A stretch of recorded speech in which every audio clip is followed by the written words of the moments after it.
Much. COVID-19 cases are rising across Iowa, and thus so are the number of tests being administered these days. KWW reporter Diego Hernandez joining us live right now in the studio. And Diego, you were talking today with a local health expert about if and when you should get a test. Well, the short answer to that question is yes, you should be getting tested even if you're vaccinated. And with the rise in positive cases in recent weeks and months, people across the state have been doing just that.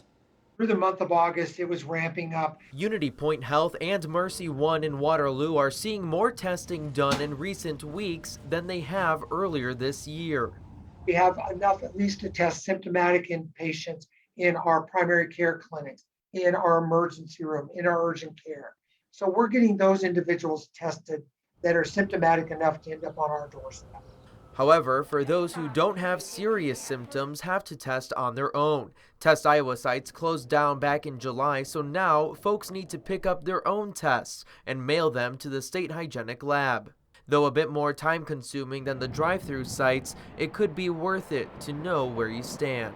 And if it's negative and you're still suspicious, try to stay away from others, mask, and then test again in a couple more days.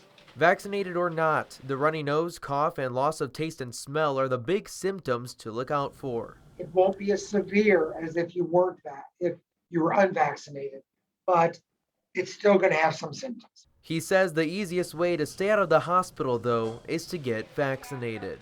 You really are going to protect your family, your friends, yourself from getting more ill if you can get that done. And if you do test positive, doctors say to wait 90 days until you get the vaccine from the day you test positive. And getting COVID-19 does not offer the same amount of protection that the vaccine can. Ron? Yeah, Diego, thanks for the update. You know, those rapid tests, they can be found a lot of places, certain pharmacies and other stores. But remember, sometimes those tests often are not recognized if you are planning to travel, particularly on an airline out of the state. Now, we do have a list of providers for where you can pick up your own test, your Test Iowa kit. We have that information right now on KWWL.com.